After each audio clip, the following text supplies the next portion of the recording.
학생성공센터 주관의 제8회 온라인 학생성공 특강에 참여해주신 여러분 환영합니다. 안녕하세요. 오늘 진행을 맡게 된 저는 성대방송국 아나운서 그리고 영어 영문학과 2학년에 재학 중인 박주은입니다. 반갑습니다. 따뜻해지는 날씨 속에 여러분의 마음과 의욕에도 온기가 전해져 더욱 뜨거워지지 않을까 생각합니다. 여러분의 성원과 바램을 지원하고자 학생성공센터에서는 이번 특강으로 학생성공 스토리를 공유하고자 합니다. 이번 기회를 통해 여러분의 학생성공에도 한 걸음 더 다가서시기 바랍니다. 오늘 제8회 학생성공 스토리 특강의 연사는 글로벌 역량을 기반으로 워싱턴에서 해외 인턴십 프로그램을 체험하고 선한 영향력과 주체적 목표를 가지고 정진하는 분입니다. 글로벌 역량 인재로 우리 대학 총장님의 추천 인물로 프레지던트 리스트에도 이름을 올린 학생 성공의 롤모델 중에 한 분입니다. 현재 교내 프로그램인 선배 멘토링에서도 후배들의 멘토링을 위해 애써주시고 있는 사회학과 4학년 김도훈 학생을 소개합니다. 감사합니다. 네, 여러분 만나 뵙게 돼서 반갑습니다. 저는 이번 학생 성공 스토리 특강을 맡게 된 사회학과 1호학번 김도훈이라고 합니다. 먼저 코로나 사태로 많은 어려움이 있는 와중에도 이렇게 여러분과 이야기를 나눌 수 있는 자리를 마련해 주신 학생 성공센터와 그리고 실시간으로 화상화면으로 자리해 주고 계신 여러분들께 진심으로 감사의 말씀을 드리고 싶습니다.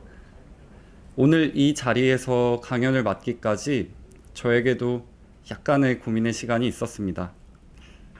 아무도 예상치 못한 작금의 사태로 인해서 예상보다 이른 조기 귀국을 하게 되었고, 또 제가 앞선 연사님들처럼 여러분께 취업과 진로와 관련된 좀 선명한 답을 제시할 수 있을까 의심이 들었기 때문입니다. 하지만 대학생이라면 누구나 한 번쯤은 해봤을 법한 고민, 나는 왜 공부하는가, 그리고 나는 어떤 사람이 되고 싶은가에 관련하여 저 나름대로 질문과 답을 거듭했던 경험들을 여러분과 함께 나누는 것만으로도 의미가 있다는 말씀을 들어 용기를 내게 되었습니다.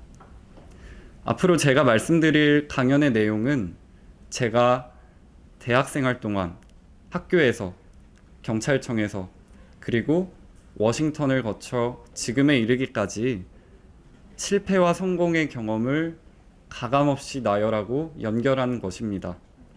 여러분과 비슷한 혹은 조금 먼저 학교를 다닌 학우가 들려주는 이야기라고 생각하시고 편안하게 들어주시면 감사하겠습니다. 먼저 학생 성공이란 무엇일까요? 요즘 우리 학교의 모든 역량과 자원이 학생 성공이라는 가치의 실현을 위해 집중되고 있는 것은 잘 아실 겁니다. 하지만 그 개념에 대해 생각해보면 단번에 와닿지는 않는 것 같습니다. 학생 성공에서 학생은 알겠는데 성공은 무엇일까요? 100명의 학생이 있으면 100개의 성공이 있는 거 아닐까요?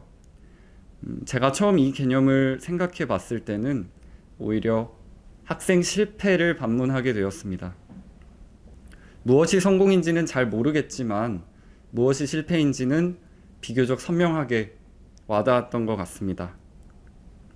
그러한 실패로부터 깨닫고 발전하는 것이 성공이라는 익숙한 말이 어쩌면 학생 성공에 이르는 길이 될 수도 있다고 믿었습니다.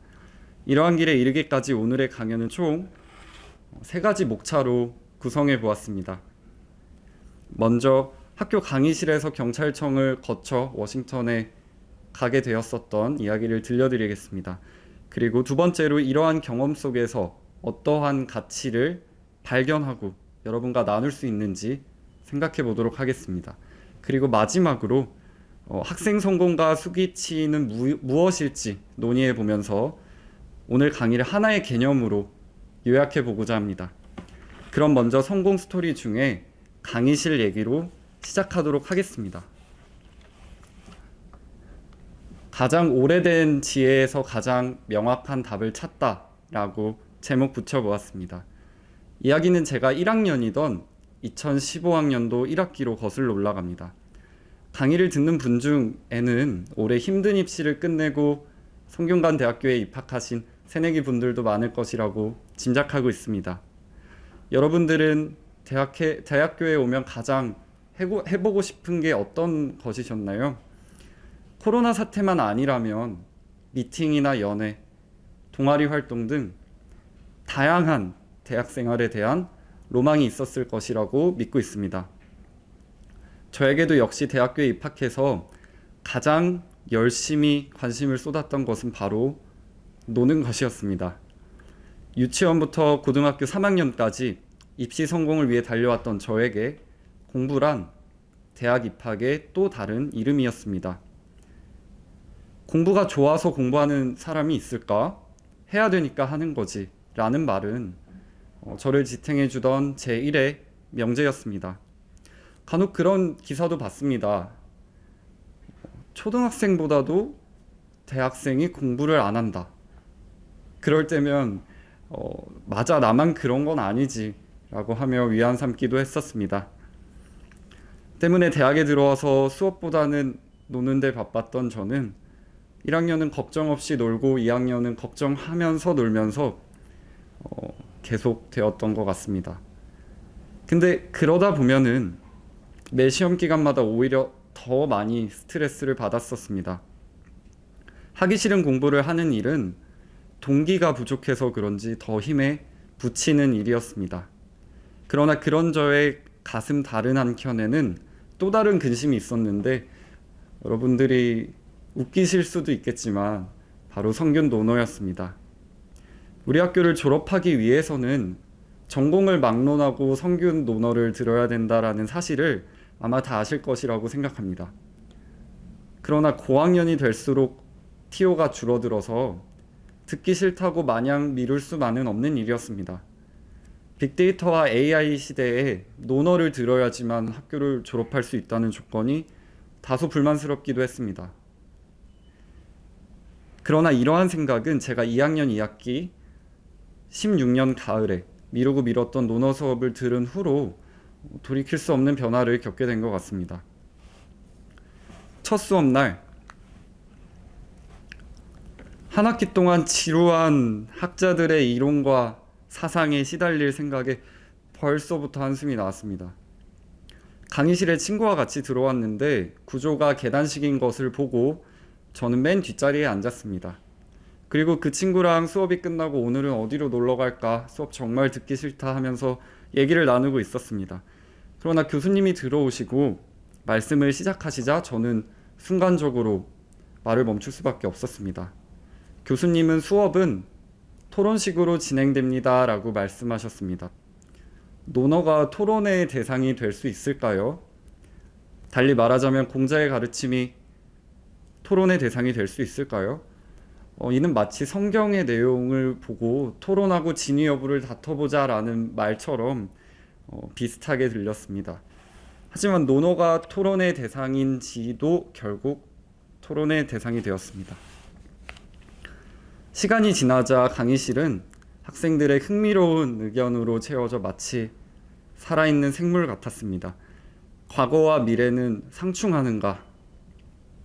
고전의 현대적 의미는 무엇인가? 공부한 내용을 바탕으로 서로의 생각을 나누고 보완하는 시간을 거치며 저는 적어도 제가 왜 이런 공부를 하고 있는지에 대한 질문을 처음으로 제기할 수 있었습니다. 저는 이것이 방향 없이 공부했던 저학년의 실패를 최초로 인지했던 순간이라고 말하고 싶습니다. 공부는 왜 하고 있으며 어떻게 해야 하며 결국 무엇을 위해 하는 것인지에 관한 고민이었습니다. 논어 시간은 이러한 질문에 대해 나름대로 답을 내리도록 도와주었습니다. 내가 배우는 지식이 단지 나뿐만이 아니라 다른 일을 이롭게 하는데 쓰일 수 있다면 의미가 있다는 것. 그러기에 남들이 알아주지 않아도 노력을 이어가는 데가 가치 있다는 사실을 논어를 토론하며 스스로 생각해 볼 수 있었습니다. 이러한 맥락에서 개인의 노력이 어떻게 사회의 큰 행복으로 연결되는지를 논의한 수신제가 취급평천하의 수신으로 레포트를 작성하게 되었습니다. 수신과 나의 삶이라는 제목으로 나누어 정리해 본 것이었습니다. 그것을 학교 생활, 인간관계, 가족으로 나누어서 구분했었는데 학교에서는 평소에도 성실하게 배우고 익히는 사람이 아닐까? 인간관계에서는 분명하게 말하고 말한 것을 지켜서 신뢰를 줄 수 있는 사람이 아닐까? 가족에서는 가까울수록 소홀해지지 않도록 경계하는 사람이 아닐까? 나름대로 수신의 모습을 정리해봤던 것 같습니다. 이러한 결과로 별것 아니지만 수신 레포트는 학기 초에는 기대치도 못했던 A+의 학점을 주는데 기여하게 되었습니다. 수업이 끝날 때 저는 맨 앞자리에 앉아 있었습니다. 종강을 하고 시간이 흐르자 마치 알코올이 날아가듯이 대부분의 지식도 날아갔습니다. 수업의 생생한 기억도 대부분 휘발되었습니다. 그러나 저는 세상에 기여함으로써 나를 값지게 만드는 공부를 기억하기 위해 논어의 2가지 문구만은 잊지 말자고 스스로 다짐했던 것 같습니다. 바로 남이 나를 알아주지 않는 것을 걱정하지 말고 내가 남을 알아주지 못하는 것을 걱정하라. 그리고 배우기만 하고 생각하지 않으면 아무것도 없고 생각만 하고 배우지 않으면 위태롭다라는 저학년의 기억을 떠올리며 생각해낸 2가지 문장이 그거였습니다. 그중 환부지인야와 사이불학직태, 즉 남을 더 생각하고 성찰하는 지식이 중요하다는 교훈은 모든 공부를 시작할 때 적어도 제가 책 표지 뒷장에 적고 보는 좌우명이 되었습니다. 그 후 저는 2017년 2학기에 의무경찰로 입대해 서울지방경찰청에서 의경으로 복무하게 되었습니다. 성공스토리의 2번째 이야기는 서울지방경찰청, 이하 서울청에서 있었던 일입니다. 보호받지 못하고 또 돌봐지지 못하는 이들을 생각하며 경험했던 일입니다. 서울청은 경찰서 간 업무를 조정하거나 서울시내 주요 사건을 수사하거나 또 민원인의 통합창구 역할을 하는 서울경찰행정의 중심지입니다. 광화문 바로 옆 경복궁역에 있습니다. 저의 임무는 이 중 민원 업무와 관련하여 정문 안내실에서 이루어졌습니다. 정문 안내실은 청사방어와 민원인 안내, 그리고 간단한 행정 업무를 처리하는 곳으로 2명의 의경과 1명의 직원이 상주하고 있습니다. 저는 여기서 출입 권한을 확인하고 민원인을 청사 안으로 안내하거나 또 간단한 민원을 직접 처리하는 역할을 맡았습니다. 새로운 환경에 적응하는 것은 늘 어렵지만 가장 큰 어려움으로 다가왔던 것은 명시적으로 관료적인 조직의 모습을 처음으로 가까이에서 마주한 것이었습니다. 서울청은 시위도 많고 강력 범죄자들도 조사받으면서 또한 경찰 수뇌부도 머물고 있는 장소이기 때문에 항상 긴장 속에 놓여 있었습니다. 이러한 맥락 속에서는 혹시 모를 행동으로 큰 사고가 발생하지 않게 하기 위하여 철저한 매뉴얼 중심주의가 자리 잡고 있었습니다. 훗날의 일이지만 자수자를 서울청에서 직접 처리할 매뉴얼이 없어서 인근의 경찰서인 종로경찰서로 인계했던 일은 아마 언론을 통해서 크게 보도되어 큰 사회적 문제로 부각되신 것을 아실 겁니다. 정문 안내실에는 사전에 약속된 민원인이나 출입기자 등 별다른 행정적 판단을 요구하지 않는 사람들도 많았지만 그렇지 않은 사람이 더 많았습니다. 국정원이 자신의 머릿속에 칩을 심어서 빼달라고 하는 사람, 아니면 내가 가수 김종국 씨의 부인인데 집 주소를 알려달라고 하시는 분, 혹은 서울청 안에 무작정 들어가시기 위해 보상을 청장실까지 들릴 소리로 크게 외치신 할머니도 계셨습니다. 매뉴얼상으로는 모두 강력히 통제하고 몇 차례 응하지 않으면 신문로 파출소에 도움 연락을 취해야 했습니다. 그러나 항상 이런 규칙만으로는 상황이 완전히 해결되지 않는 것 같은 씁쓸함이 남았습니다. 한국말을 사용하실 수 있는 분은 그나마 사정이 나았습니다. 문제는 외국인이었습니다. 홍대에서 밤을 새우며 놀다가 여권을 잃어버렸는데 길을 헤매다 서울행정의 중심지라는 광화문으로 오셔서 무작정 경찰 마크 하나만 보고 들어오신 중국인, 그리고 대한민국 역사박물관이 서울 역사박물관인 줄 알고 잘못 길을 찾아가서 한참을 헤매다가 길을 물어보러 오신 일본인, 그리고 경복궁을 관광하다가 한복 반납 장소로 가던 중에 부모님을 잃어버려서 울고 있던 미국 여자아이가 특히 기억에 남습니다. 모두 저마다의 도움을 필요로 하는, 매뉴얼상으로는 구제받기 어렵고 소통도 어려워서 외면당하기 십상인 분들이었습니다. 그러나 여기서 두 가지 생각이 들었습니다. 이들을 제대로 도와주지 못하면 이 많고 촘촘한 규칙이 다 무엇을 위해 존재하는지도 의문이 들었습니다. 또한 나는 어디다 쓰려고 20년 동안 영어 공부를 이렇게 해왔을까라는 생각도 들었습니다. 저는 이것이 남을 알아주지 않고 성찰하지 않는 지식이 무슨 의미가 있는지에 대한 논어적 물음이라고 감히 확신합니다. 번잡하고 바쁜 안내실에서 저는 능숙하지는 않은 영어지만 손짓 발짓하면서 이들을 도와주었습니다. 여권을 잃어버린 중국인은 중국 대사관에 업무 연락을 해서 인계해 주었고, 박물관이 헷갈린 일본인은 경찰 업무용 핸드폰으로 구글맵 편입치를 켜서 알려주었습니다. 그리고 마지막으로 부모님을 잃어버렸던 그 여자아이는 코코팜을 갖다 주고 그리고 직원 핸드폰으로 다행히 부모님 연락처로 연결을 해가지고 찾아주었습니다. 이후에도 수많은 일들이 있었지만 저의 공부가 행정 사각지대에 놓인 이들을 도와주었던 경험은 제가 사회를 행복하게 만들 수 있는 존재라는 점을 일깨워 주었습니다. 저의 지식을 활용해서 무언가 다른 사람을 위해, 다른 집단을 위해 기여한다는 쾌감은 정말 하기 싫은 일을 억지로 했을 때 얻는 기쁨과는 비교도 안 될 정도로 큽니다.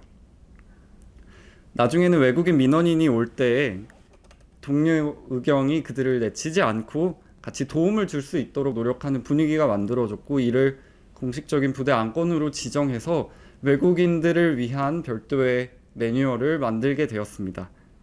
특히 일본어에 굉장히 출중했던 동료가 2명이 있었는데, 자신의 근무 시간이 아닐 때에도 민원인이 오면 자발적으로 정문에 내려와 이들을 응대하는 모습을 보면서 동경심이 들기도 했고, 또한 이런 환경 조성을 위해 노력했다는 점이 스스로 뿌듯하기도 했습니다. 저도 외국인들로부터 뜻하지 않게 편지나 혹은 본국으로 돌아와서 걸려온 전화까지 많은 감사를 받았고, 이는 다른 직원과 의경 동료들에게도 인정을 받게 되었습니다. 그리하여 2018년 말에 저는 부대 대표로 소속 기동단장 표창을 받게 되었습니다. 그리하여 2018년 말에 이러한 배움의 실천 속에서 공부하는 이유 중에 하나를 발견한 저는 이후 군생활 동안은 쳐다보지도 않았었던 영어 공부를 시간을 쪼개 하게 되었습니다. 놀랍지만 과거와 다르게 기쁘고 즐거운 마음이었습니다. 그 결과 군대 아니었었지만 2019년 3월에는 복무기간 동안 다른 강의도 듣지 않고 토익 점수를 935점까지 끌어올릴 수 있었습니다. 이후 저는 무사히 전역을 하게 됩니다. 마지막은 더 큰 세상에서 배움을 실천하기 위해서 워싱턴에 관한 이야기입니다. 2019년 전역 이후에 지금까지의 경험을 통해 어떤 삶을 살아가며 사회에 기여할 수 있을까 고민하다가 사회적으로 보호받지 못하는 사람들까지 생기며 선한 영향력을 행사하는 사람이 되고 싶었습니다. 법이라면 어떨까 싶었습니다. 사전 질문에서 왜 경영학을 복수 전공했는지 물어보신 분이 있었습니다. 제가 공부 자체는 열심히 하지 않았지만 포괄적인 지식욕은 있었던 것 같습니다. 우리가 살아가는 사회를 이해하는 데 유용한 지식이 있다면 저는 사회학이라고 믿었습니다. 그리고 그 믿음은 상당 부분 사실인 것 같습니다. 그리고 나서 찾게 된 학문이 경영학이었습니다. 경영학의 세부 분야가 매력적이어서라기보다는 우리가 살아가는 현대 자본주의 사회를 이해하는 데 꼭 필요한 학문이라고 생각하게 되었습니다. 꼭 기업에 가거나 스타트업에 가기 위해서라기보다는 기업이나 사업을 이해하는 게 우리 사회를 살아가는 데 유용하다는 믿음 때문이었습니다. 그 결과 마지막이 법인 것 같습니다. 보이든 보이지 않든 사회와 맞닿아 있는 지식이며 그 지식이 영향으로 이어지기 때문입니다. 그리하여 법조인, 그 중에서도 공익적인 가치를 실현하는 법조인이 되고 싶다는 진로를 공고히 하게 되었습니다. 서로 다른 사람들이 자신의 가치를 존중하며 함께 살아갈 수 있는 터전을 만들기 위해 국가가 필요하고, 그러한 국가의 지탱 원리 중 하나가 법이라면 기꺼이 그러한 일을 하는 것이 우리 사회를 좀 더 윤택하게 만드는 데 도움이 되지 않을까 지난 고민의 결과였습니다. 이를 위해서는 정의감, 학업 성취력, 인권 감수성 등의 여러 가지 역량이 필요할 것이라는 막연한 생각이 들었습니다. 한 달 동안 지난 군 생활의 피로를 씻으며 휴식을 취하던 중 학교 인재개발센터에 올라와 있던 웨스트 프로그램을 발견하게 되었습니다. 웨스트 프로그램은 2008년 한미 정상회담으로 체결된 교류 사업으로 한국 대학생을 미국에 파견하여 어학연수, 기업 교육, 인턴십, 그리고 여행 등의 기회를 제공하는 정부 국책 사업입니다. 후기를 읽어보니 이 사업은 국무부가 지정한 스폰서를 통해 인권법 학회 등 인권단체에서 일할 경험을 제공하고 있었습니다. 단지 한국에서 뿐만 아니라 외국으로 나가 공부하고 일하면서 더 큰 뜻을 품고 돌아와 다른 이들을 이해하고 돕는 삶을 살 수 있을 것 같았습니다. 무엇보다 저 자신의 역량 개발을 위해서도 도움이 될 뿐만이 아니라 그 자체가 지역과 사회에도 기여할 수 있는 기초적인 형태라고 믿어서 더 보람찼던 것 같습니다. 바로 지원을 결심하게 되었습니다. 그러나 정부 사업인 만큼 지원 요건이 다소 까다로워서 영어는 토익 850점 이상, 토익 스피킹은 140점 이상을 요구하고 있었습니다. 토익 점수는 충족했지만 토익 스피킹에 응시한 경험이 없다는 점이 문제였습니다. 8월까지 지원을 완료해야 되는데 7월 말에야 프로그램을 알게 되어서 시간이 촉박하였습니다. 그러나 군 복무 동안 외국인 민원인을 도왔던 경험과 이를 계기로 영어 공부를 틈틈이 했던 일들을 살려 저는 영어 능력을 서류 제출 마감 기간 마감일 전에 마지막 토익 스피킹 시험에 응시하여 160점의 성적을 거둘 수 있었습니다. 요건 미달을 우려했었지만 20점 이상을 웃도는 결과였습니다. 궁금해하신 분이 있으셨던 것 같은데, 해외 프로그램을 준비하기 위해서는 토익이나 토플과 별개로 토익 스피킹이나 오픽과 같은 말하기 자격증을 미리 준비하시면 저 같은 시행착오는 조금 줄일 수 있지 않을까 생각합니다. 그래서 저는 결국 워싱턴 DC에서 어학연수 기업교육과 인턴십을 앞두고 있었습니다. 인턴십을 매칭해주는 스폰서의 영문 이력서를 제출하였고, 비영리 기구에서 인턴십을 진행하기 희망한다는 질문에 대해 긍정적인 답변을 받았습니다. 어느 것 하나 처음부터 의도한 것은 없었지만 논어 강의실에 앉아있던 저는 미국행을 앞두게 되었던 것입니다. 이는 남을 헤아리지 못하는 것을 걱정하고 생각 없는 배움을 경계하는 것으로 구동되어 온 사회에 기여하는 삶이란 무엇일까에 대한 나름의 저의 답이었습니다. 그리고 그 이후로 이어지는 얘기로 미국에서 진행됐던 프로그램 과정이 있었습니다. 웨스트 프로그램은 크게 세 단계로 진행이 되었는데, 첫 번째로 랭귀지 트레이닝과 비즈니스 트레이닝을 미 국무부가 지정한 기관에서 받고 시험을 통해 통과하게 되면 그 다음으로 현지 스폰서와의 연계되어 있는 기업을 통해 인턴십 활동이 주어집니다.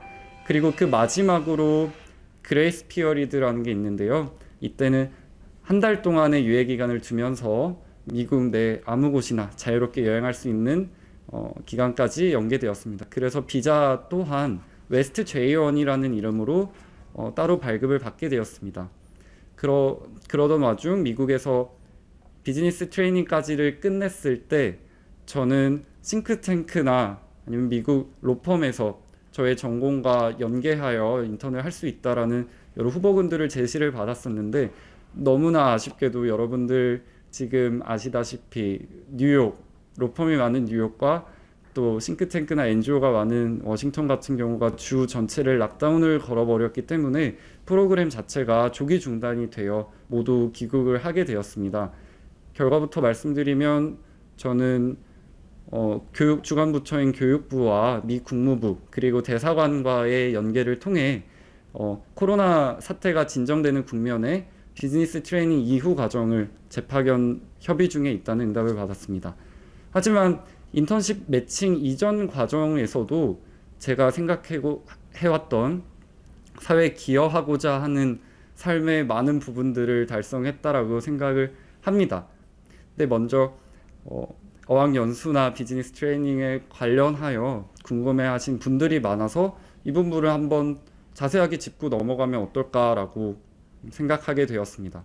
먼저 랭귀지 트레이닝에서는 저는 가장 높은 반에 있었긴 했는데 수업이 크게 4가지로 이루어졌습니다. 첫 번째는 주요 일간지의 신문 기사들을 요약해가지고 나누는 뉴스 브리핑이나 두 번째로는 미국 내 주요 토론 주제와 관련해서 이루어지는 찬반 토론, 그리고 정말 이렇게 많은 에세이를 작성해 본 적이 없었던 것 같습니다. 에세이 시간이 있었고요. 그리고 마지막으로 텍스트북을 가지고 배우는 리딩 시간이 있었습니다. 정말 놀랐던 중 중에 하나는 웨스트 프로그램에서 지정해 주신 기관의 선생님이 브라운 대학교의 박사를 마치신 분이셨는데 한국에서 영어를 배울 때와는 정말 좀 어떻게 보면 차원이 다른 느낌으로 많은 경험을 했던 것 같습니다. 예를 들어서 conspicuous라는 영어 단어 개념을 설명하기 위해 경제학자이자 사회학자 베블렌이 제시했던 과시적 소비라는 이론을 예시로 들면서 말씀하시는 걸 보며 정말로 나 공부 열심히 해야겠구나라는 생각도 들었던 것 같습니다. 또한 한국에서와 달리 미국에서 워싱턴 포스트나 뉴욕타임즈, 월스트리트 저널 등을 많이 읽어보면서 이 내용들을 요약하고 학생들과 나누며 얘기했던 경험이 지금 돌이켜보면 영어 실력을 더 상승시키는데 중요한 자산이 아니었을까. 그래서 이런 경험을 좀 해외로 나가서 하고 싶으신 분들에게도 좀 많은 귀감이 되었으면 좋겠습니다. 그리고 비즈니스 트레이닝에서는 거의 기업 인터뷰나 활동에 관련된 거의 모든 대비 작업을 완료했었는데요. 그 중에서 가장 놀랐던 개념 중에 하나가 뱀부 실링에 관한 토론 중에 나왔던 얘기였습니다.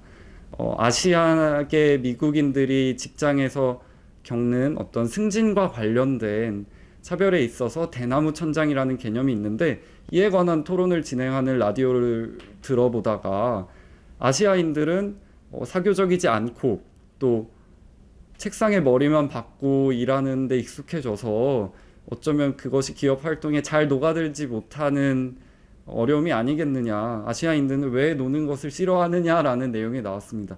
여기에서 착안을 해서 비즈니스 트레이닝을 마치기 위해서 진행했어야 하는 프로젝트 중에 하나인 문화교류 프로젝트를 실행하였고, 또한 이와 별개로 미더비라는 어플을 통해서 워싱턴 DC에서 한국어를 배우기를 희망하는 외국인들에게 또 언어 교육 봉사를 하면서 또 많은 보람을 느낄 수 있었습니다. 결국에 가서도 제가 어떤 능력과 역량을 발휘해서 그것에 좀 더 많은 가치를 창출할 수 있을지, 좀 더 나의 능력을 가지고 기여할 수 있을지를 생각해 보게 되었는데요. 뒤에서는 문화교류 프로젝트를 잠깐 어떻게 했었는지 언급을 해드리고 싶습니다. 그리고 이와 별개로 해외 프로그램 관련 자료를 얻기 희망하시는 여러분들이 계셨습니다. 성균 글로벌 창조적 챌린지나 여름 도전학기, 그리고 교환학생 웨스트 프로그램 같은 경우를 잘 활용하시면 좋을 것 같습니다.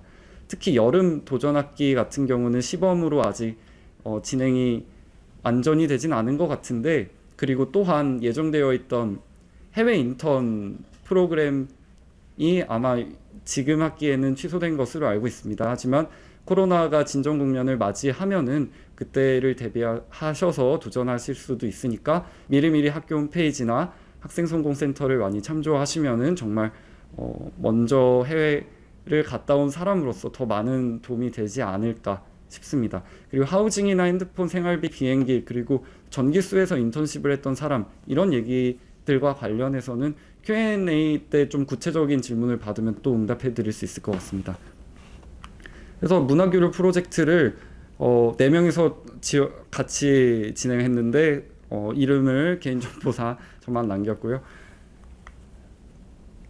미국에서 오해하고 있는 여러 것들, 동양인에 대한 좀 잘못된 인식이나 혹은 그 반대의 경우 우리가 미국을 잘못 생각하고 있는 부분들과 관련하여 이러한 문화를 좀 서로 터놓고 교환하면서 서로를 이해하는 과정, 그리고 또 이걸 나누는 과정을 통해서 우리가 같이 또 새로운 가치를 창출할 수 있는 게 아닐까라는 생각을 하게 되었던 것 같습니다.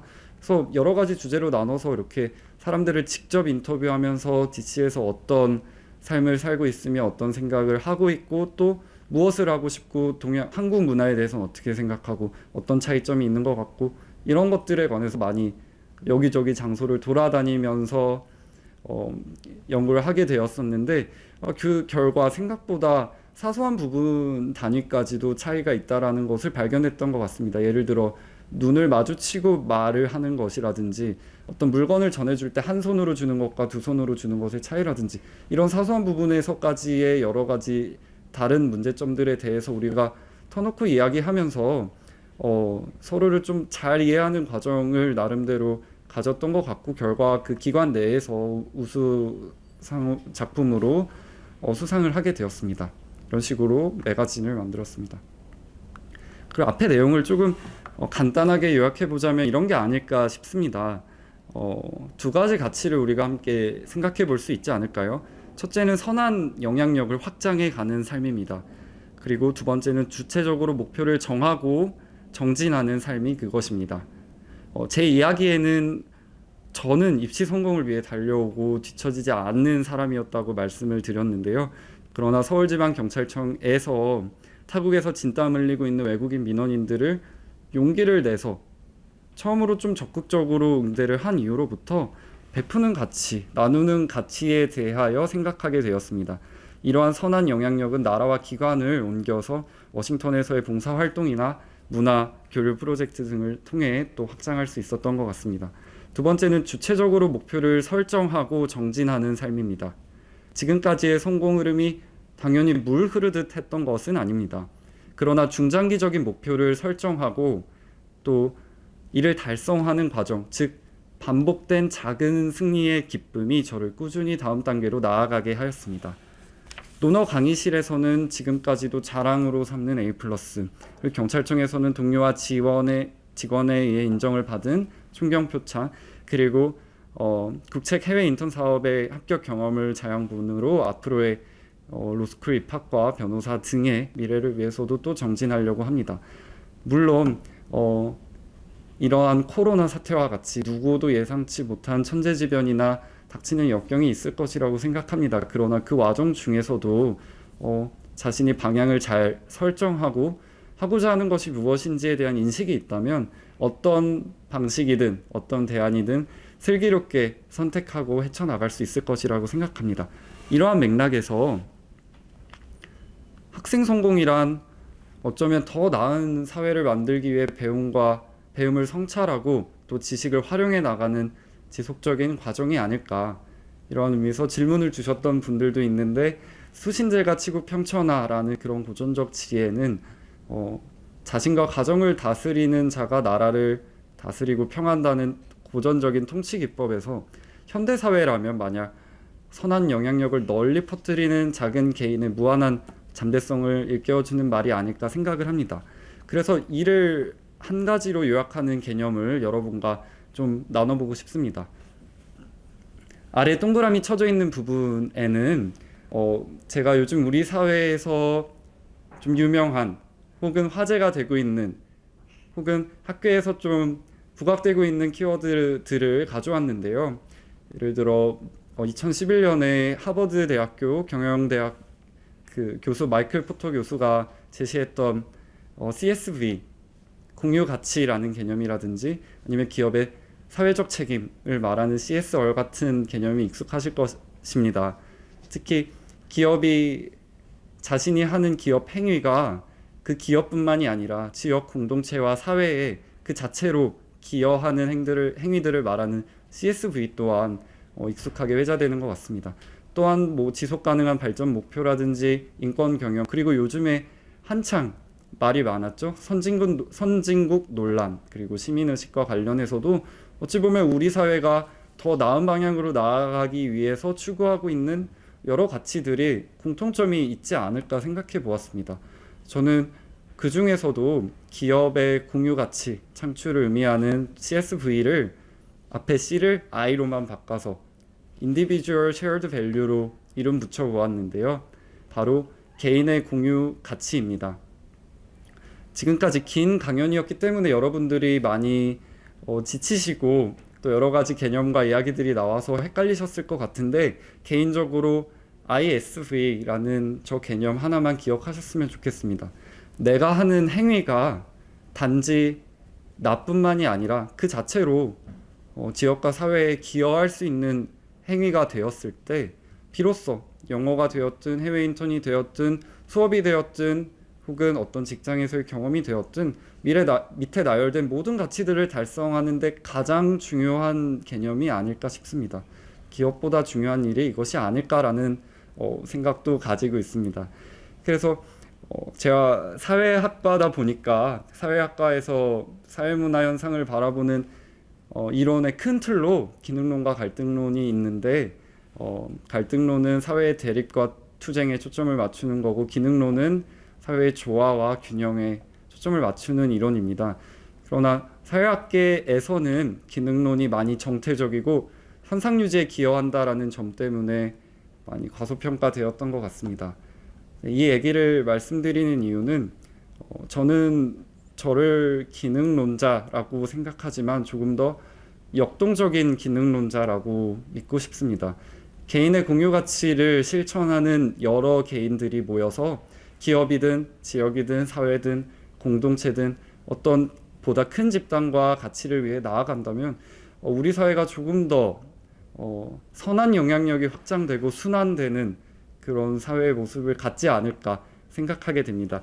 이러한 점에서 여러분들도 개인의 공유 가치를 유념하면서 학생 성공의 가치 실현과 또 앞으로의 즐거운 학교 생활, 그리고 여러분의 꿈과 진로를 향해 같이 나아가는 그런 기회가 되었으면 해서 이렇게 내용을 준비하게 되었습니다. 그리고 여러분들 모두에게도 빛나는 성공의 과정을 많이 희망합니다. 이상 강연을 마치도록 하고 Q&A 세션으로 넘어가면 좋을 것 같습니다. 감사합니다.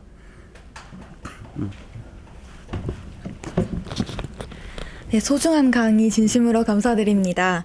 성균관대 학생으로서 선한 영향력을 확장하고 선한 영향력을 확장하는 삶을 실천하고 또 궁극적인 사회 기여를 생각하는 모습이 인상적이었습니다. 네, 또 강의를 통해서 자기 성찰과 방향 설정이 얼마나 중요한지도 알게 됐습니다. 감사합니다.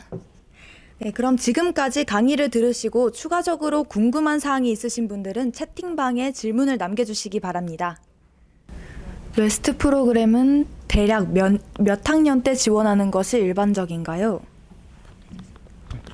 웨스트 프로그램 참여 조건으로 정확히 기억은 안 나지만 보통 2학년까지는 마치고 가는 경우가 많았던 것 같습니다. 같이 갔던 친구들의 경우에도 수도권 대학에서 비슷한 과정을 공유하는 친구들이었는데요. 대부분 학년이 3학년이거나 아니면 4학년을 마치고 온 졸업생의 경우에도 특정 조건을 충족하면은 참여가 가능했던 것으로 알고 있습니다. 교육부를 통해 한번 찾아보시면 더 많은 정보를 얻으실 수 있을 것 같습니다. 네. 다음 질문, 한미 웨스트 프로그램 말고도 혹시 알아보신 다른 프로그램이 있는지 궁금합니다. 현대에서 운영했었던 아산서원이라는 프로그램이 있었는데요. 한국에서 교육을 받고 또 비슷하게 가장 안전한 지역으로 꼽히는 워싱턴 DC에서 인턴십을 제공하던 프로그램이었습니다. 그런데 저 같은 경우는 조금 늦게 프로그램을 하겠다고 마음을 먹게 되었기 때문에 아산서원은 지원이 마감되었던 상태였고요. 이번 사태로 인해서 상당 부분 많은 기관들이 해외 인턴이나 해외 어학연수 프로그램들을 좀 취소하거나 보류하는 것으로 알고 있습니다. 그래서 가깝게는 학교에서 좀 할 수 있는 창조적 챌린지인가요? 성균 창조적 챌린지랑 그리고 교환학생의 경험도 많이 좀 이용하시면 좋지 않을까 그렇게 생각을 하고 있습니다. 웨스트 프로그램 준비하실 때 영어 면접을 준비해야 하는 걸로 알고 있는데 어떻게 준비하셨는지, 또 금전적으로 대략 얼마 정도 준비가 필요한지 알고 싶습니다. 분위별로 지원 금액이 다른 것으로 알고 있는데 국가에서 지원하는 비용을 포함해서요. 저도 영어 면접이 가장 마음에 걸리는 그리고 또 좀 걱정이 되는 부분이었었는데요. 처음에 웨스트 프로그램을 하면은 면접을 되게 많이 봅니다. 처음에는 교육부랑 보고 그 다음에는 국무부에서 지정한 현지 스폰서랑 화상으로 스카이프로 면접을 보게 되는데요. 그 과정에서 사실 나올 수 있는 질문들은 생각보다 한정되어 있기 때문에 예를 들어 지원하게 된 이유나 아니면 어떤 일을 하고 싶은지 혹은 자금이 부족했을 때 어떻게 하는지 등에 관련하여 미리 노트에다 적어놓고 이를 찬찬히 좀 솔직한 말로 영어로 바꿔가지고 하는 식으로 준비를 했던 것 같습니다. 근데 나중에는 속도가 붙어서 미국에 가서도 뭐 여러 말을 할 때나 또 면접을 준비할 때를 보면은 그냥 영어로 진행될 수 있을 때까지도 충분히 실력이 느실 수 있을 거라고 생각합니다. 그리고 금전적으로 대략 얼마 정도 준비가 필요한지 알고 싶다고 말씀을 하셨는데 말씀하신 대로 분위별로 지원 금액이 다른 것으로 알고 있습니다. 그래서 가장 높은 분위의 경우에는 실질적으로 필요한 게 비행기표를 제외하고 웨스트 참가비의 일부를 제외하고 현지에서 생활하는 비용이 가장 큰 것 같습니다. 근데 이는 너무 지역에 따라 천차만별이어서 금액이 좀 부담이 되실 수 있다면 여러 가지 선택할 수 있는 지역 중에 좀 물가가 저렴한 곳에서 비즈니스나 랭귀지 트레이닝을 받거나 하시는 방법도 있을 것 같습니다. 뉴욕이 가장 비쌌던 것 같습니다. 네, 다음 질문으로 향후 5년, 10년 또 그 이후 계획이 궁금하다고 하시네요.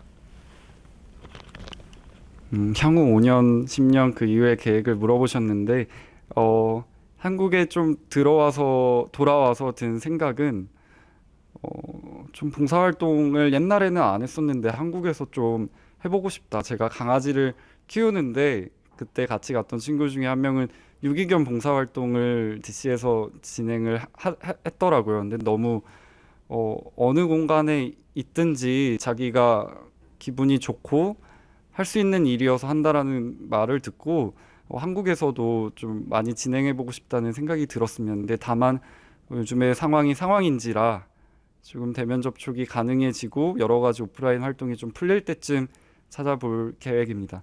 그리고 저 같은 경우는 재파견이 협의 중이고 저 이전 기수도 아마 재파견이 협의 중이기 때문에 그 결과가 나온다면 졸업을 하고라도 다시 미국에 갈 수 있지 않을까 이런 생각도 해보게 됩니다. 먼저 조금 더 큰 세상에 나가서 공부하는 것, 좀 거기서 사는 것이라는 경험이 어떻게 보면 다음에 그 국가를 방문할 때 훨씬 더 부담을 많이 줄여주고 또 좀 더 많은 기회를 손쉽게 얻을 수 있도록 해주는 역할이 있는 것 같습니다.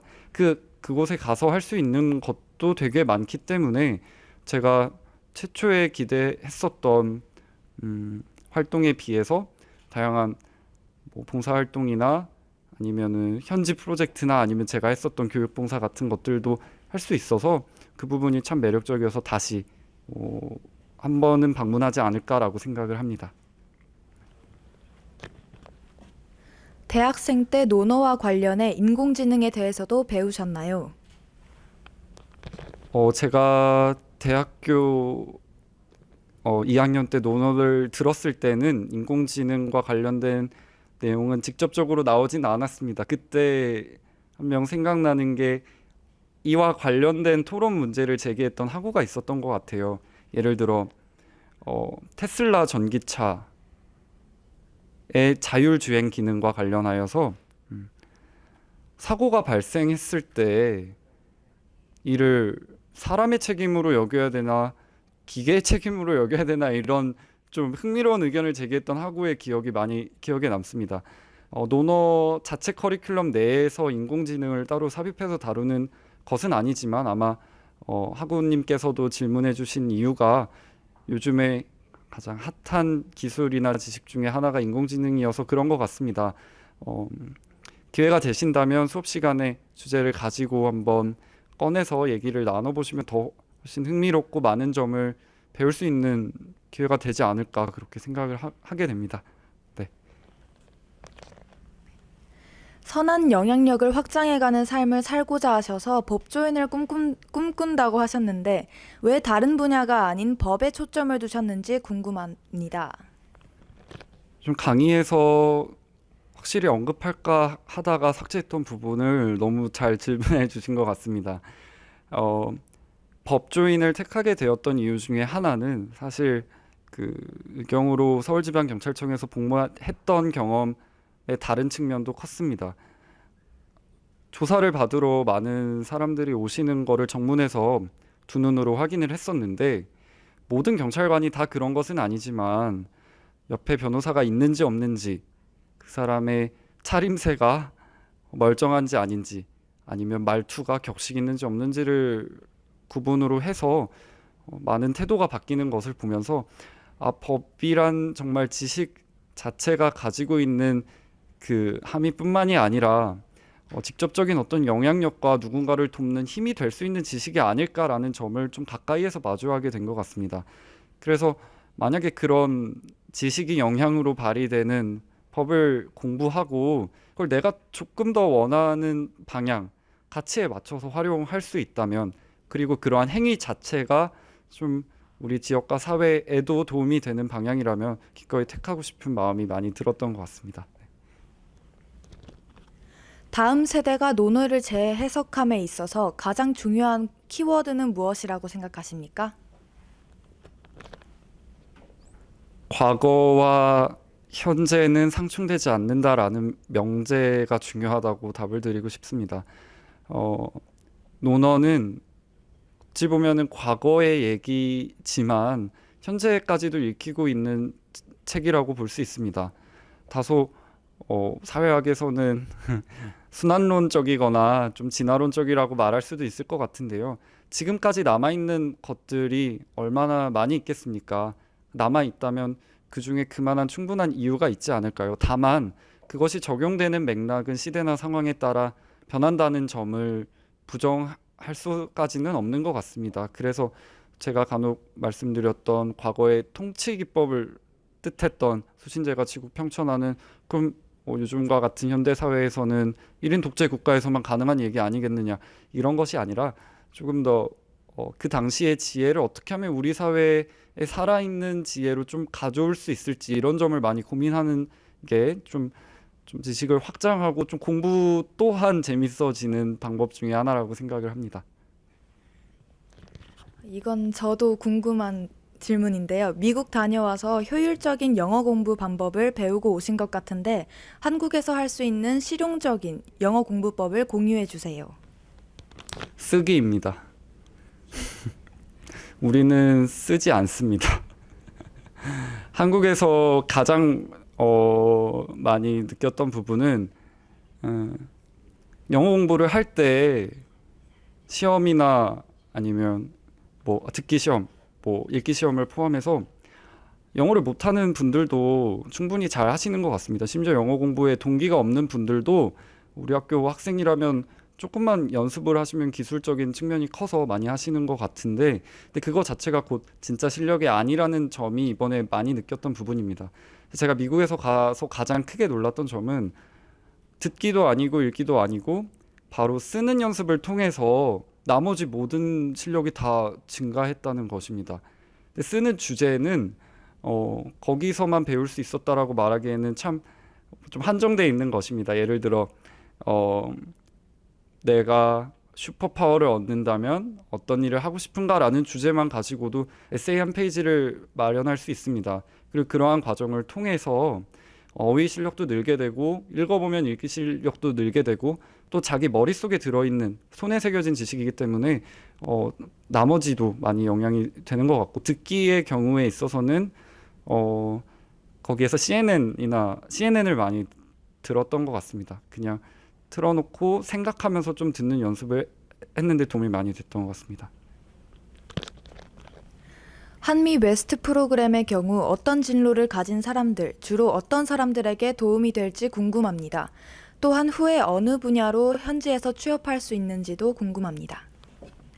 코로나 사태로 프로그램 자체가 중단되어서 모든 학생들이 거의 귀국을 하게 되었는데 정말 드문 예외로 아직 미국에 남아있는 친구가 있습니다. 들어보셨을지 모르겠는데 보이스 오브 아메리카라는 VOA라는 기관에서 일을 하고 있는데요. 그 친구 같은 경우는 워싱턴 그 정부에서 공식적으로 승인을 받아서 체류를 하게 되었습니다. 근데 그 친구는 전공이 이제 광고 쪽인데 자기 광고 쪽으로 배정을 받진 않고 언론사를 가게 된 거죠. 근데 어찌 보면은 크게 두 가지 틀로 나눠서 뭐 이과 계열이든 문과 계열이든 자신이 전공하는 분야와 관련된 조금 완전히 매칭되지는 않은 일을 하실 수도 있는데 그러한 과정을 통해서 좀 배우고 얻는 바가 많은 것 같습니다. 그 친구도 되게 만족을 하고 있고요. 어떤 특정한 진로를 가진 사람들이 주로 도움이 된다라는 거는 아니라는 말씀을 드리고 싶습니다. 가령 수학과의 경우에서는 나는 인턴십을 못하면 어떡하나, 안 잡히면 어떡하나 이런 말씀 하실 수도 있는데 수학과 미국에서 정말 엄청 인정해 줍니다.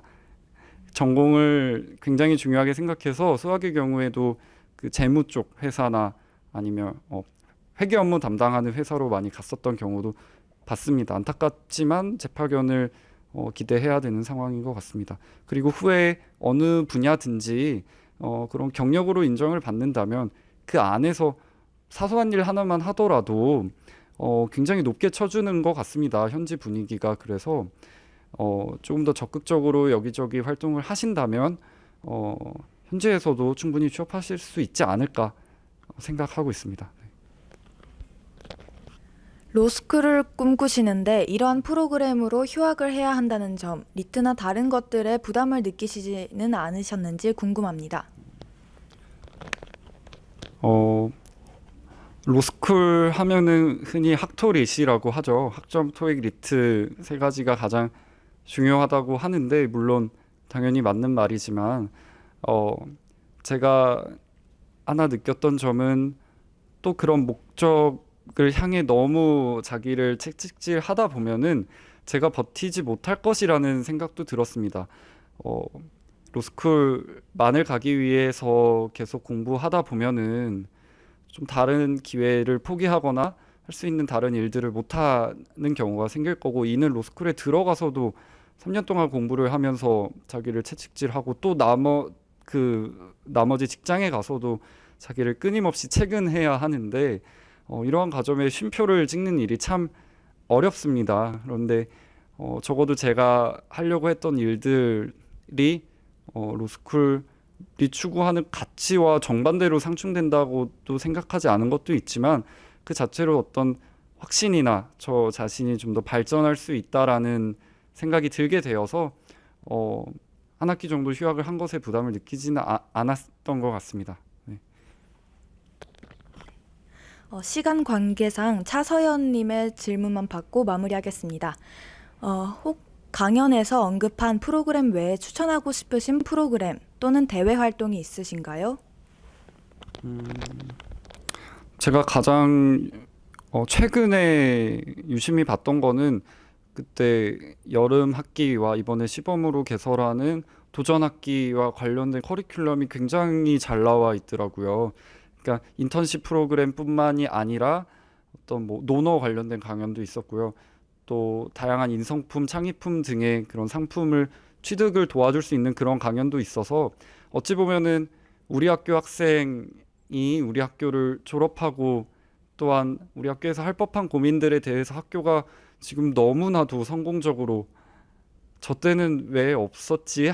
제가 할 때는 왜 없었을까? 할 정도로 전폭적인 지원을 아끼지 않고 계셔서 학교 홈페이지를 주로 많이 찾아보시는 거를 추천드리고, 앞으로 여름방학이나 또 그런 중간 기간에 시행되는 여러 가지 학교 프로그램들이 있습니다. 그런 점들도 많이 체크하시면은 정말 뿌듯하고 보람찬 학교 생활을 할 수 있지 않을까, 그렇게 생각합니다. 기회가 있다라는 것을 알아야지 기회가 있다는, 정말 동어반복의 논리 같지만 기회가 와도 기회가 기회인지를 알아야지 잡을 수 있다라는 말씀을 드리고 싶습니다. 네, 감사합니다.